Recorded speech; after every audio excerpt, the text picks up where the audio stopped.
Seja bem-vindo ao podcast Propostas e Respostas de Deus e vamos continuar falando de Abrão, que não só ainda não é Abraão, como também não é um super, como nós já vimos, mas um sujeito que se esforça barbaramente para aprender o que significa confiar na história.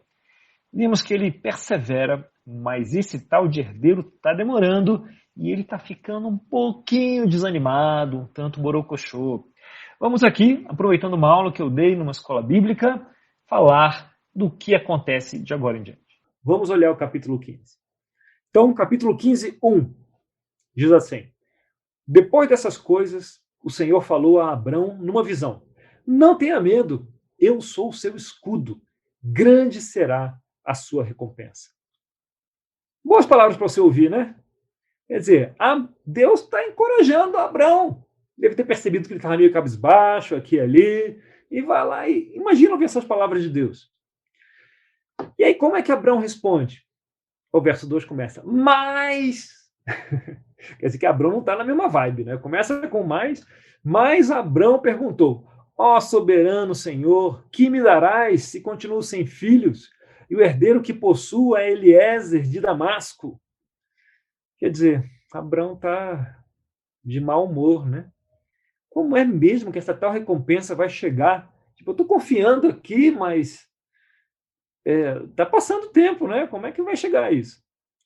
Deixei minha família, deixei Ló partir 2 vezes e agora minha descendência está comprometida. Na mente dele, só sobrou o servo dele, né? Era aquele servo o servo sênior, né? O cara que cuidava dos demais servos, né? E respondia pela casa, às vezes como se fosse o próprio Abrão. Aquele servo supervisor. É quase da família esse cara mesmo. Tanto que ele, na prática, ele até poderia herdar se não houvesse um herdeiro legítimo. No fim das contas, Abrão está agoniado com isso e está achando essa história muito ruim. E aí no verso 3 você tem assim, e acrescentou. Esse e acrescentou significa que não foi no mesmo momento, tá bom? Ele falou aquilo e parece que Deus não respondeu nada. Em outro momento, talvez até outro dia, aparece esse e acrescentou. Quer dizer, Deus voltou diante lá de Deus. Quer dizer, Abrão diante de Deus voltou e falou: ei, tu não me deste filho algum. Ei, você não me ouviu da primeira vez, não? Não me deste filho algum. Um servo da minha casa vai ser meu herdeiro. Responde aí. Então, o Senhor deu-lhe a seguinte resposta: Seu herdeiro não será esse. Um filho gerado por você mesmo será o seu herdeiro. Então você vê que Abrão aqui estava absolutamente frustrado. Ele tinha trazido Ló, aparentemente, para isso e deixou embora 2 vezes porque ele acreditava nas coisas certas. Mas agora ele está frustrado. E aí, essa frustração aparece. O herdeiro que eu possuo é Eliezer. Cadê aquela história de promessa? Será que a promessa é por Eliezer? Não faz sentido isso. Né? E aí, Deus responde.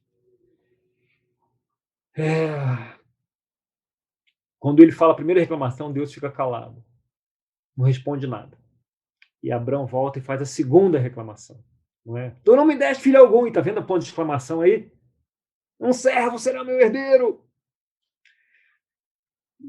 E aí, os estudiosos aqui, uma ideia é que Deus não responde da primeira vez porque não era para responder mesmo. Que o ideal era Abraão não saber. Não ter uma resposta nesse momento. Mas, como Abrão insiste, e na verdade há um relacionamento aqui entre os dois, na segunda vez que é provocado, Deus responde. Não, vai ser um herdeiro vai ser gerado por você mesmo. Por você mesmo. Não vai ser um servo, um herdeiro. Aparentemente Deus não queria informar isso. Não era o tempo ainda. Então, no verso 4, a gente tem esse momento, né? Deus dando. O seu herdeiro não será esse, não será Eliezer. Um filho será gerado por você mesmo, será seu herdeiro. Levando para fora da tenda, disse-lhe: Olhe para os céus, conte as estrelas, se é que pode contá-las. E prosseguiu: Assim será sua descendência. Acalme-se, moço. E no meio dessa luta toda, Abrão creu no Senhor, e isso lhe foi acreditado como justiça. E assim Abrão decide confiar na história, né? E essa é a famosa frase que diz que isso lhe é acreditado como justiça. Eu acredito que essa noite ele relaxou, foi dormir contente, foi namorar a esposa e feliz de que um herdeiro dele seria o filho dele. Só que nada acontece por um montão de anos depois disso, né? Sarai não engravida e os anos vão passando. 1, 2, 3, 4, 5, um monte de anos vão passando. E qual é a lição? Uma das lições aqui com Abrão. Abrão insiste por uma resposta que ele não deveria ter, né? Às vezes eu acredito, eu quero algumas respostas, eu preciso de respostas, mas Deus sabe que, na verdade, no fundo, eu não preciso delas. E que, eventualmente, se eu tiver uma resposta antes da hora, eu posso bagunçar tudo, né? Posso estragar a história que que quer contar comigo. Foi o que aconteceu aqui, né? Abrão e Sarai pegam essa informação e vão fazer uma bagunça, né, com essa informação.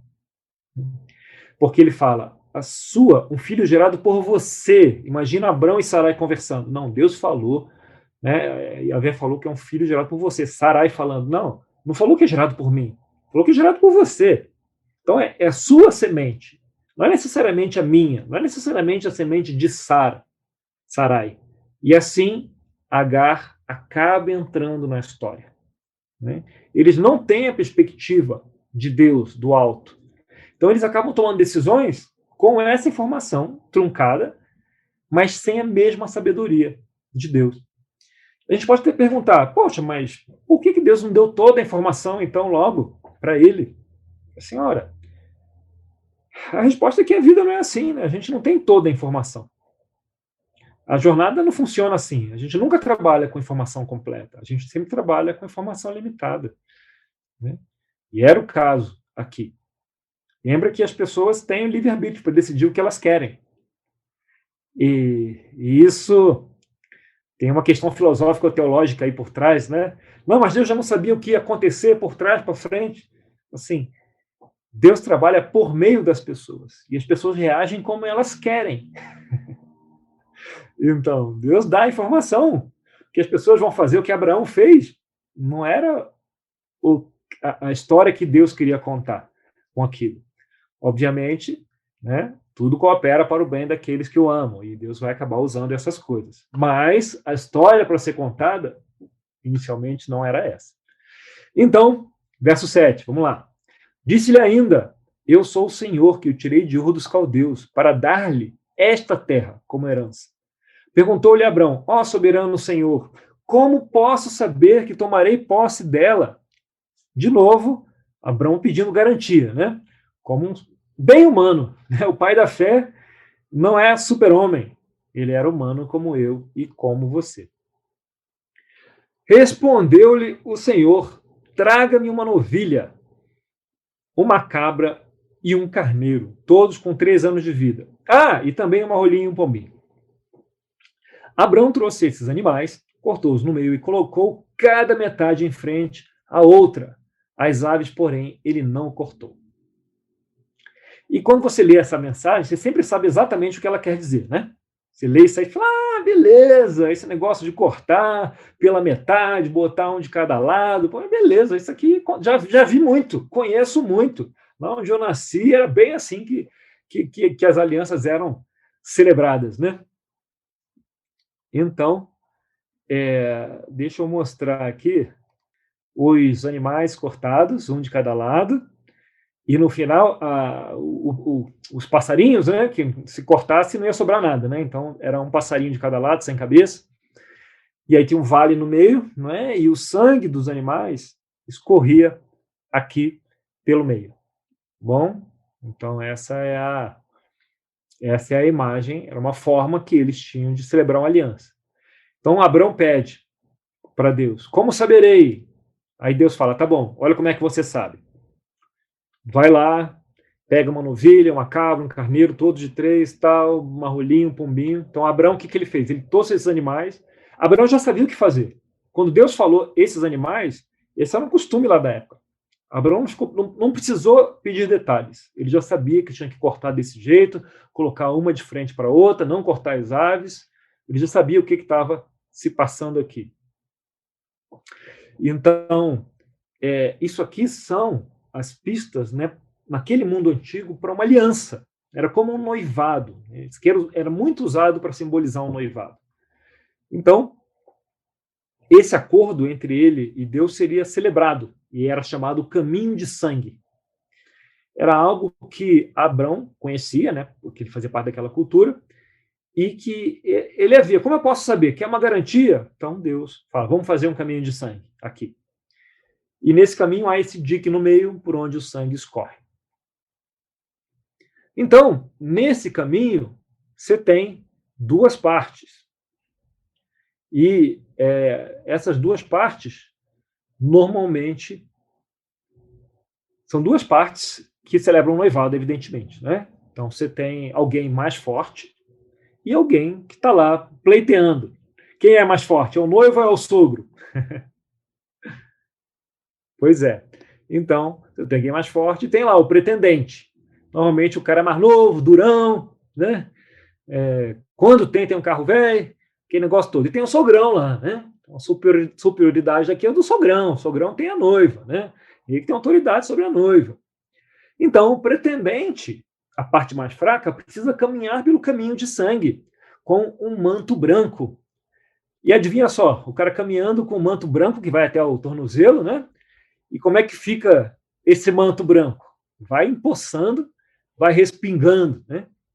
Então, a mensagem ali é, o pretendente vai e o manto vai ficando vermelho. Então, ó, se eu não cuidar bem da sua filha, você pode fazer isso comigo. Minha vida está aí. Né? E aí, depois que ele faz isso, que ele oferece a vida dele na aliança, a parte superior, o sogrão, vai lá e ele anda pelo caminho de sangue. E a parte dele da aliança é, eu preciso te dar uma virgem de valor. Se eu não te der uma virgem de valor, você pode fazer isso comigo. E ele caminha pelo caminho de sangue também, celebrando a aliança. Né? Então, tem a parte inferior, o pretendente passa primeiro, depois passa a parte superior. Em Gênesis 15, temos Abrão e temos Deus. Quem é a parte superior? Deus, logicamente. Então, quem deveria andar pelo caminho de sangue?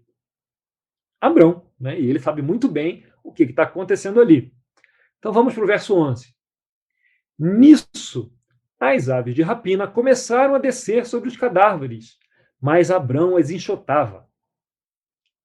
Só até aí. O que significa isso? Esses bichos estão mortos lá, com sangue escorrido, estão secando no tempo, a ponto de atrair as árvores de rapina. Quer dizer, eles estão lá um tempão.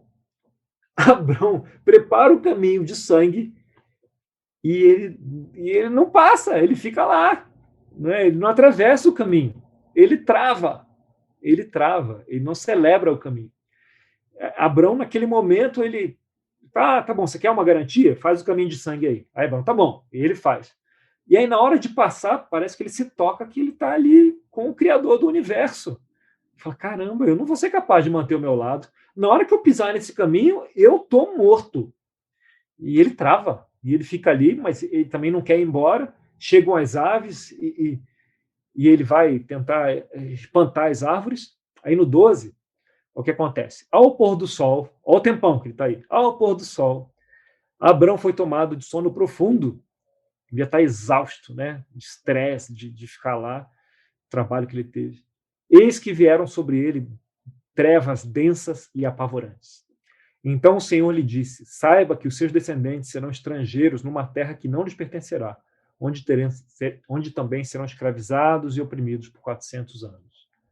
Depois que o pôr do sol, adiante, né, se pôs ver a escuridão, eis que um fogareiro esfumaçante com uma tocha acesa passou entre os pedaços dos animais. Não vou ler não até o 21, só quero destacar essa parte. Abrão pega no sono e recebe uma pequena exposição. É um PowerPoint, Deus passando um PowerPoint para ele. Olha só, deixa eu te falar o que vai ser aqui. Então, saiba que seus descendentes vão passar por isso, por aquilo. Saiba que sua viagem ao Egito terá consequências aí também no futuro.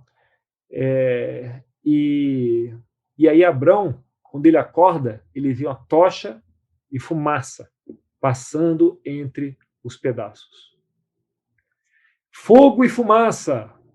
O que isso te lembra nas Escrituras? O que isso representa? Fogo e fumaça. Lembra de Êxodo? Não tinha fogo e fumaça. O que representa? Então, fogo e fumaça costumam representar a presença de Deus, né? Nos altares, fogo e fumaça. Elias, fogo e fumaça, costuma representar a presença de Deus. Então, você tem um fogareiro esfumaçante, você tem fogo e fumaça, né? Uma tocha acesa.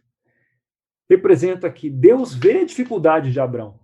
Está lá há horas, escurece, e Abrão não passa. E Deus vê essa dificuldade e ele mesmo passa entre os pedaços. Mesmo com Abrão bagunçando a parada toda, bagunçando a cerimônia, Deus assume e ele faz o acordo, mesmo sendo a parte superior.